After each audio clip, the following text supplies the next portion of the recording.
Ooh. I hope this emotion translates into the actual music, because I can't frickin' sing it at all without this happening. So hopefully other people appreciate it. It's a slow song. It's definitely going to be out of it's not like all the other songs on the album.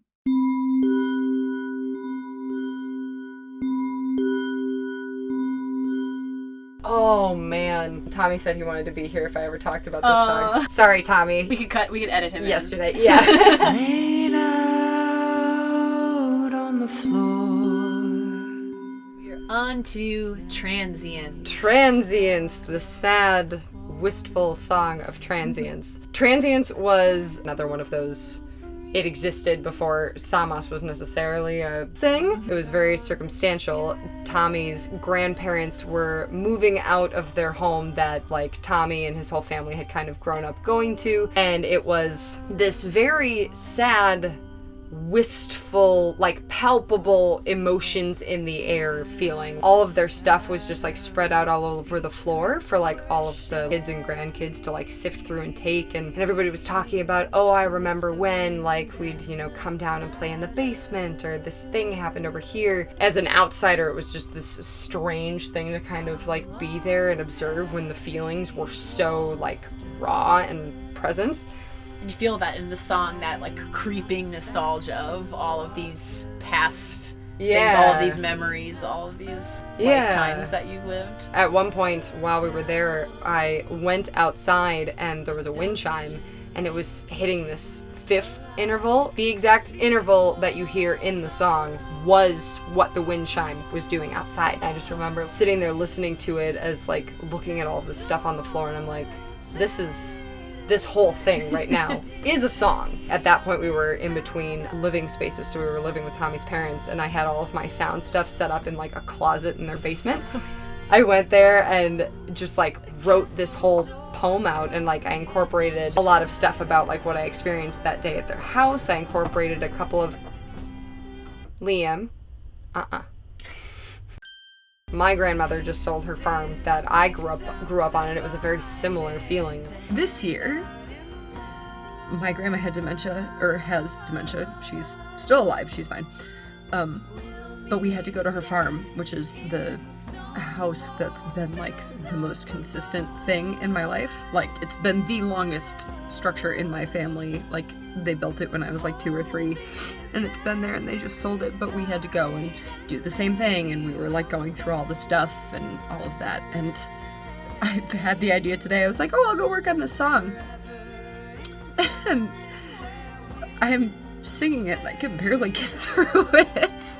These places in these memories that are literally a part of the fabric of who we are, but nothing is permanent, and so it'll all go. And I also wrote a line in there about what I thought it would be like when my dog passes, because what am I? Light stuff. Light things. Just the idea that literally nothing we have is permanent, and, like, these memories and letting go of them and how painful that is. And it made Tommy cry the first time he heard it, so I took that as a... Yeah, it really is beautiful and heart-wrenching. I love all the dissonant harmonies that, you, like you said, it kind of has like a sideways, like, haunted kind of thing, but it's not scary in any way. There's, like, a beauty and a sadness in it. We needed a song that was a little bit, like, softer, calmer, yeah, slower. It's a nice change of pace for the album, but still has that samas feeling. Like, when the "these walls are alive" part comes out, you feel that, like, yeah, that kind of, like, tingly, yeah, feeling.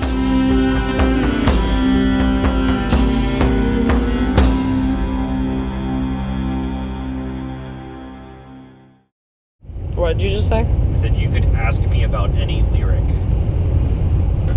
Oh, and I got something to say about it. Okay, everybody, this is my husband, Tommy Carroll. Hello. Who has always felt very passionately about this song, and so he wanted to say a few things. It wrecks me every time. It's not actually sunny out. I'm wearing these sunglasses so you can't see my eyes. We just listened to the song. What is it about this song that affects you emotionally? Well, it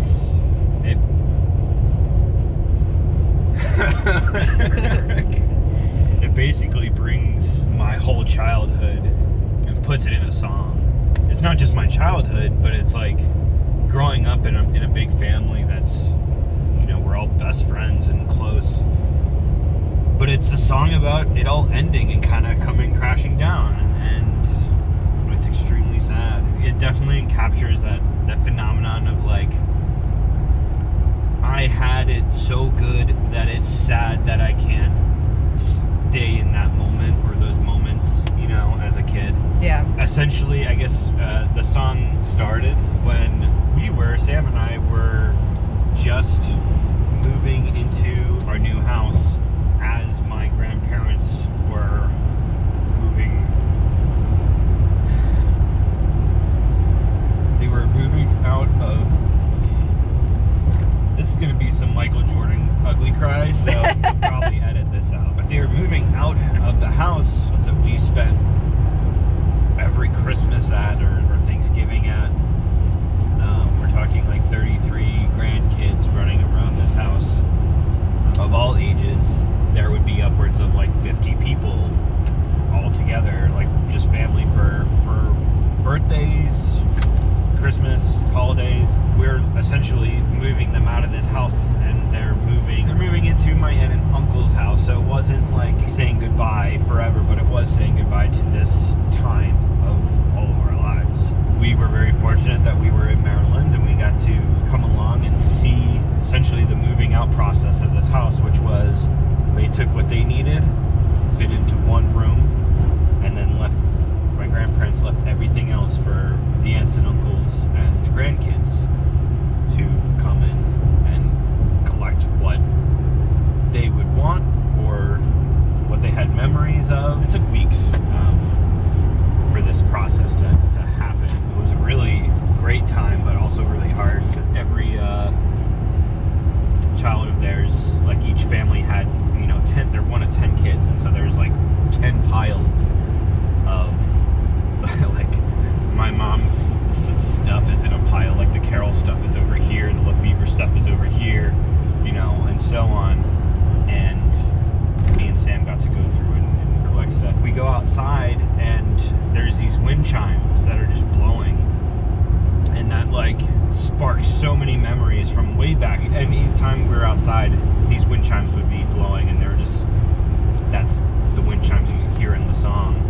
Tried to get the wind chimes, but they were already claimed, so, you know, it works out. Sam made a whole song. Maybe that's not the reason why she made the song, but we got a great song out of it instead of the wind chimes themselves. But yeah, and the notes of the wind chimes in the song are the actual notes of the chime. Like, it's not a recording of the chimes, but those same intervals. When I hear the beginning of Transience and the wind chime notes, like, she captured them perfectly. That's real impressive, because we were outside for like a couple of minutes and heard the wind chimes, and then that was it. Yeah. And somehow Sam remembered and like captured the energy of the wind chimes and put it in the song. Really, any lyric in this song is like, will bring back memories or do you have to the heart. Do you have a favorite lyric? I don't know if it's a favorite. It's definitely hits the hardest. When these walls break. What is it? When these walls break, did any of it matter? Oh, and all will fade away. Did any of it matter? All will fade away. Did any of it matter?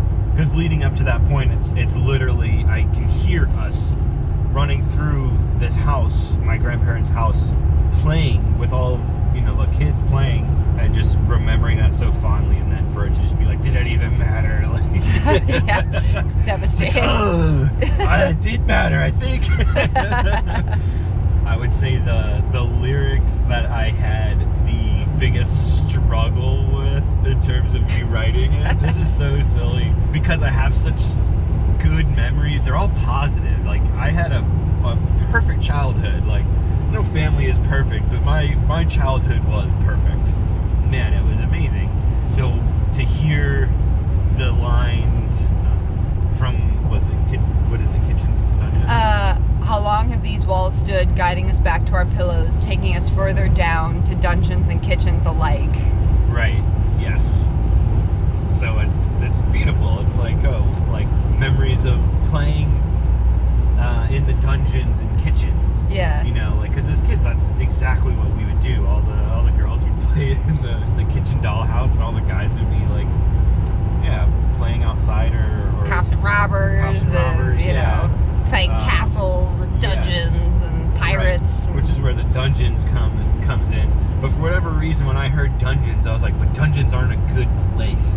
And I want, like, this is a positive thing. And I had such a hang up on this. And I kept asking Sam to change it. Which is not something that I like to do. But it just, like, I don't know, this song hit so hard. And I was like, oh, it's painting it in a negative light. And it's not the case at all. Yeah, and in my idea, it was supposed to be like the make-believe castles, pirates, dungeons, and like walking down these stairs, there was like this little area underneath the stairs in your grandparents' house that, like, to me, I was like, oh, I would have played like kitchens or like pretended it was a dungeon. Like, that is where that line came from. Yeah. But Tommy did not like it. It took me some convincing. Yeah. Really, I think I just had to, like, chill out about it. But, like, I guess I didn't get the context of it being a playful, like, we're playing, make-believe. Yeah. And I took it as, like, my childhood was not a prison or a dungeon. Like, there was nothing wrong with it. Your parents didn't just shove you downstairs like it was a dungeon. Yeah. I fell down the stairs plenty on my own. Did the song surprise you the first time you heard it? Yeah, absolutely. I guess I am a more emotional person or emotionally available person after starting to date Sam. But you're welcome. Yeah. She'll do that to you. But still not something that, like, I find myself, I guess, tearing up and expressing openly and being moved to tears like that.